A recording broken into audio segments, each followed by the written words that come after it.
Good morning, children. Today's discussion is about the chapter acids, bases, and salts. As we know, there are varieties of materials around us. All materials have different characteristic features. No materials are made of. There are some materials which may be made of single things. There are some materials which may be made of different things. Thus, materials differs from one another. As we differ from one another, all materials are essentially consisted of elements and compounds. In this chapter, we will discuss about it. Now, we know there are varieties of elements and we come across different elements in our daily life. Some are sour in taste, some are bitter in taste, some are saltier in taste. For example, if we say if you take lemon juice, its taste is sour. If we use solution of soap, it gives us a bitterness. If we add salt in our mouth, so it gives saltiness. So that means there are different categories of materials. Now, we should discuss about this. The properties of these compounds are different from each other. Like for example, properties of acid differs from base, properties of base differs from salt. Similarly, acid differs from salt. Like this, if we talk about when acid reacts with a base, it forms salts and water. So this type of reaction is referred as neutralization reaction. Acids. The word acids has been derived from the Latin word. The word acids has been derived from the Latin word acidus. Acidus, which means sour. That's why the acid is having sour in taste. For example, if we talk about lemon juice, tomato, vinegar, etc. All these contains acids and all these are having sour in taste. So each of these substances must contains acid. Some of the naturally occurring acids which are present in different substances are as under. If we talk about an example of lemon and orange contains citric acid. Lemon and orange contain citric acid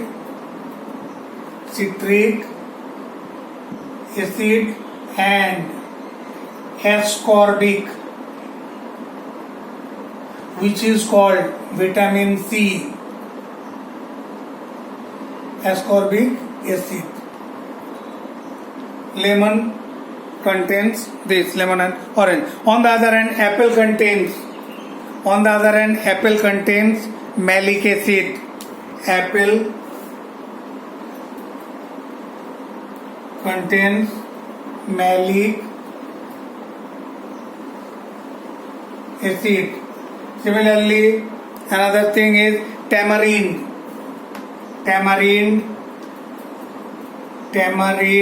which is called imli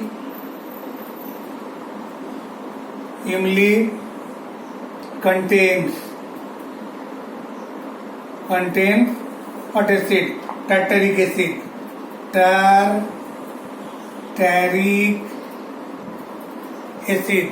Lemon contains tartaric acid. On the other hand, vinegar, tamarind contains tamarind and grapes also contains tartaric acid. On the other hand, Vinegar contains acetic acid, vinegar, which is in Hindi called sirka. On the other hand, curd contains lactic acid, tomato contains oxalic acid, gastric juice, which helps us for the digestion of our food, contains hydrochloric acid.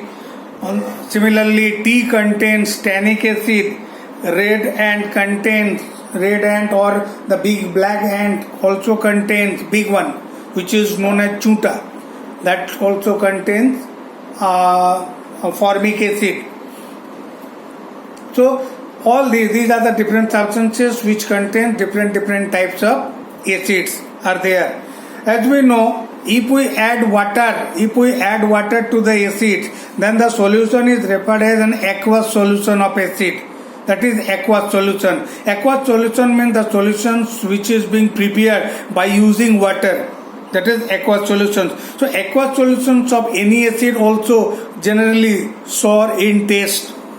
Acid and the characteristic feature of acids we know, if we add a blue litmus paper in acids,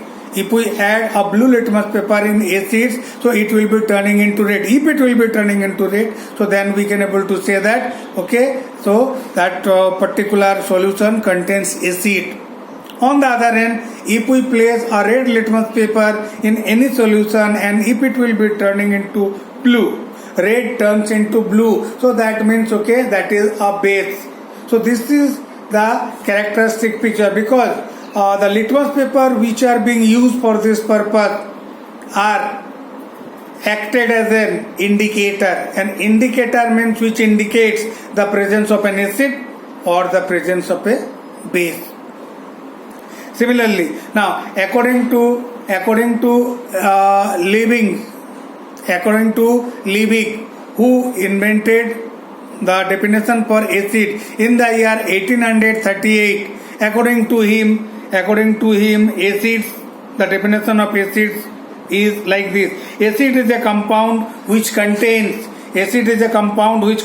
hydrogen that can be replaced partially or wholly by a metal or a group of metal or group of elements acting like a metal to produce salt. This is given by Sir Liebig in the year 1838. So, for example, if we talk about acids such as sulfuric acid, which is having formula as sulfuric acid, having formula as H2SO4, sulfuric acid. Why is sulfuric acid an acid or not? How can we express? What will be the reasons behind that sulfuric acid is an acid? The first reason is that it contains hydrogen atom. Reasons of having an acid. Number one, okay, it contains hydrogen. It contains hydrogen atom. It contains hydrogen atom in its molecule.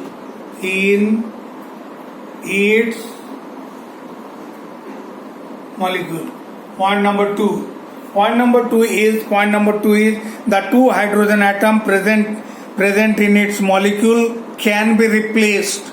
The two hydrogen atom from its molecule can be replaced partially or wholly by the metal like sodium. That is point number two. Point number two is the two hydrogen atoms present in its molecule can be replaced partially or wholly by a metal like sodium to produce sodium hydrogen sulfate or sodium bisulfate. Like for example, point number two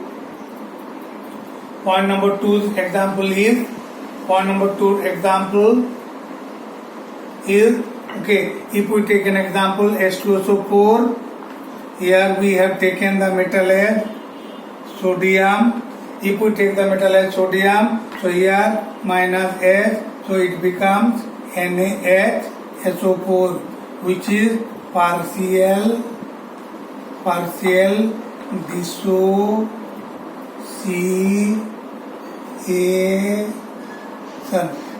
dissociation. That is partial dissociation. Sulfuric acid, when reacted with sodium, the metal here sodium, so it gives, that is minus 1H. So out of two atoms, one atom has been replaced, forming sodium hydrogen sulfate or sodium bisulfate. It is known by two names. On the other hand, if we talk about H2SO4, and after that if we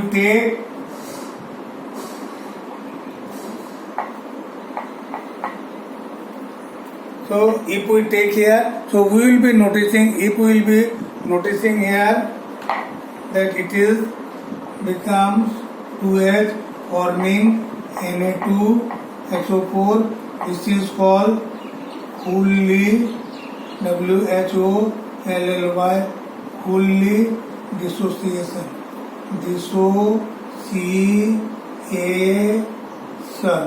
That is whole dissociation sodium sulfate and partial dissociation sodium bisulfate. These are the products formed.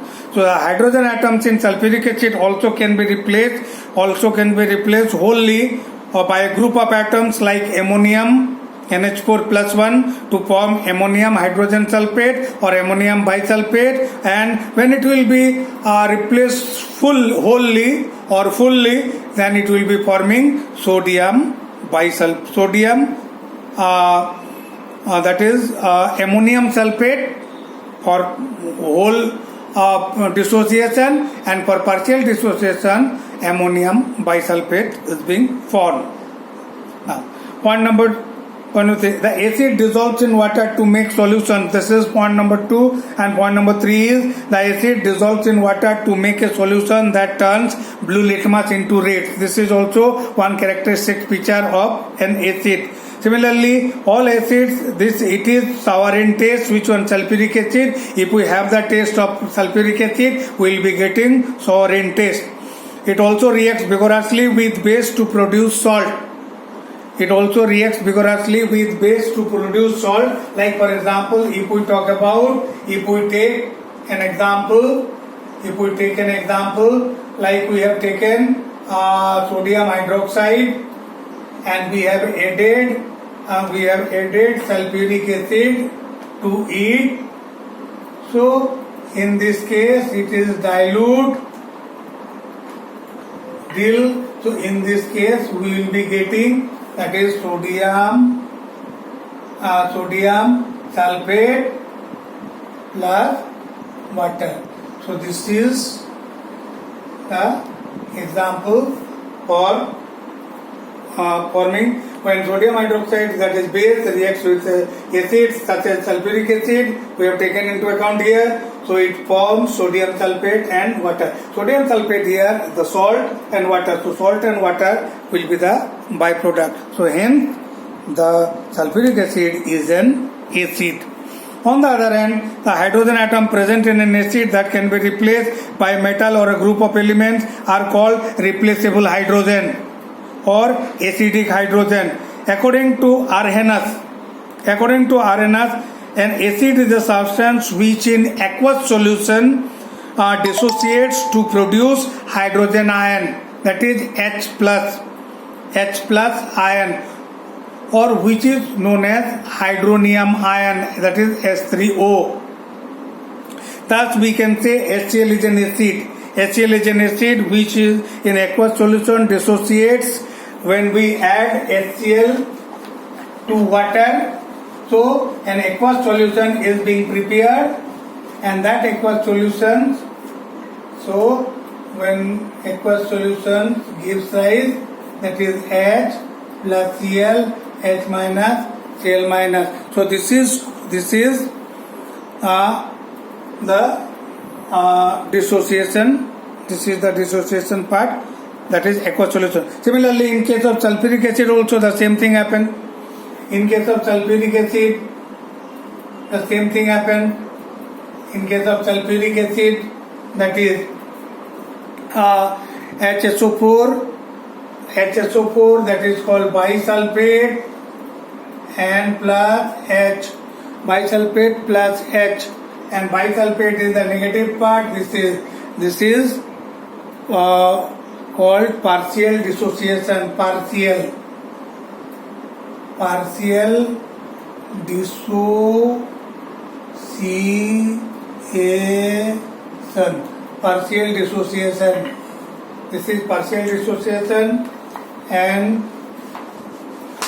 on the other hand, H2SO4 becomes H2SO4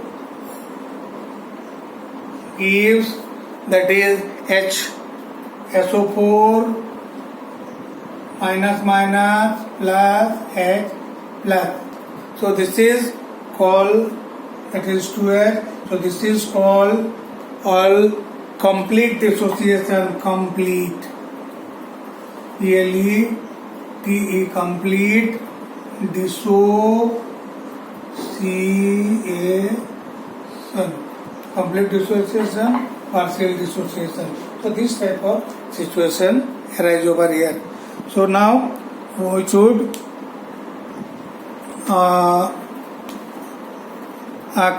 we can classification of acids. Okay, how can we classify the acids?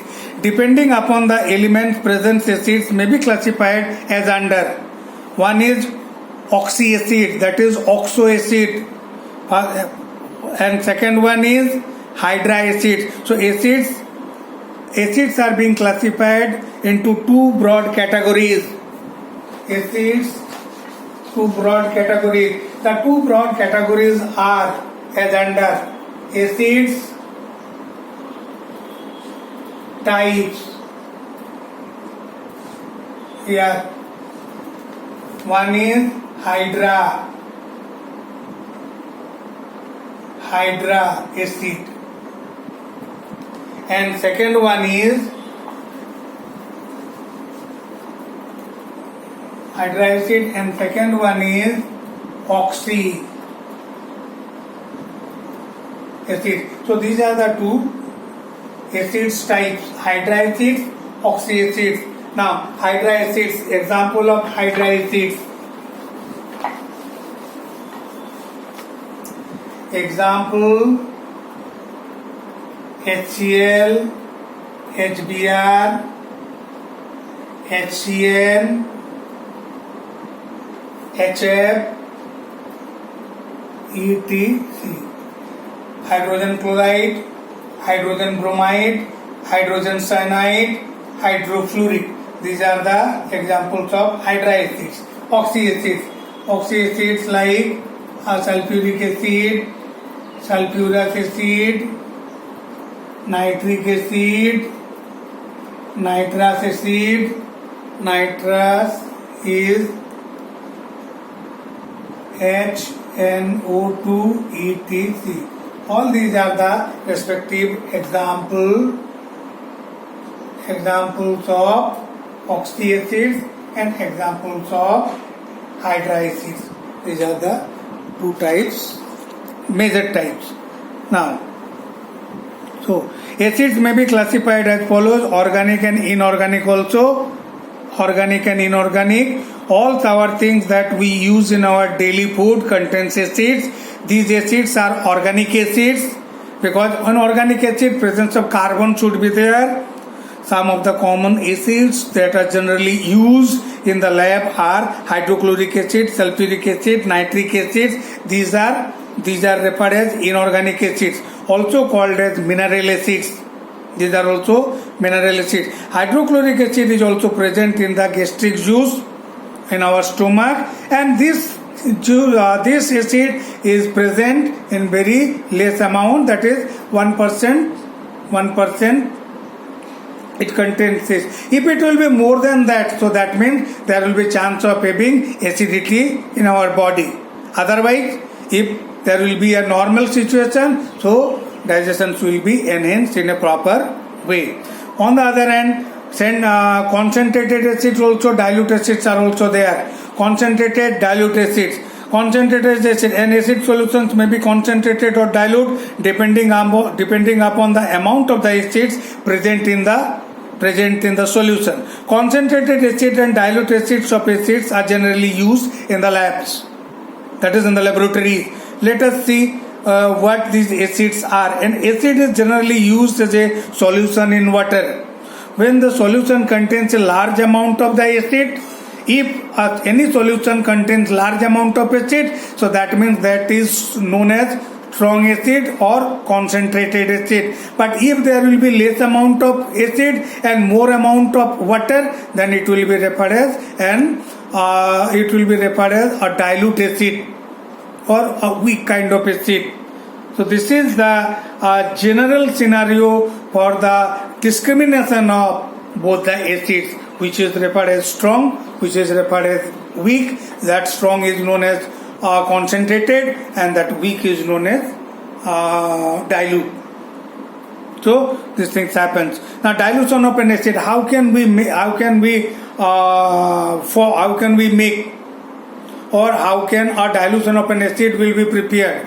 Dilution of an acid will be prepared. There is a ratio for the preparation of dilution of an acid, and that ratio is 1:9. 1 drop of acid when added with 9 drops of water. 1 drop of acid added with 9 drops of water making the solution. Whatever the solution is being prepared over here, so that is aqueous solution, and that aqueous solution is referred as a dilute solution. Like for example, if we take an example of hydrochloric acid, if you have to make a dilute acid of hydrochloric acid, so we have to make like this. Like we have to think about, we have to prepare 1 liter of dilute acid of hydrogen chloride, that is hydrochloric. So we have to take the concentrated acid of 100 ml of hydrochloric acid, that is concentrated acid, which is called the strong acid, and that strong acids are added with 900 ml of water. We have taken 100 ml of concentrated acid of hydrochloric and adding 900 ml of water to it, and after that we have shaken it very carefully. And after shaking it, the solution which is being prepared over there, so that solution is referred as a dilute solution of hydrochloric acid. So this is where we have got, so 100 plus 900 equivalent to 1000 ml, and 1000 ml becomes 1 liter. So we have prepared a dilute acid of 1 liter by volume. So this is the way. And in strong acid 99.9% pure. There is exented of water, and in some cases there may be traces of water. Water may contain in some cases, and that water containing water is 0.1% or 0.01% or 0.001%, which is taken into account as a negligible part because it is very, very small amount. So that cannot be chosen into account. Now, strong acids, like all acids are referred as the strong acids when there may not be any kind of impurities, any kind of presence of water. Like for example, the strong acids which are referred as sulfuric acid, nitric acid, hydrochloric acid. That is hydrochloric acid, sulfuric acid, nitric acid. These are also known as mineral acids. These are also called as industrial acids. These are strong acids because these acids are present in strong form, concentrated form, and from these acids we used to make the diluted form. That is, dilute acids are being prepared from these concentrated acids. And on the other hand, there are some acids which are dissolved in water and are only incomplete dissociation takes place to give hydrogen ions. So these acids are referred as weak acids. Weak acids, for example, carbonic acid, which is having formula as H2CO3. Carbonic acid, acetic acid is CH3COOH. This is acetic acid, etc. are the examples for weak acid. phosphoric acid, acetic acid, carbonic acid are the examples of that is weak acids. So this is today's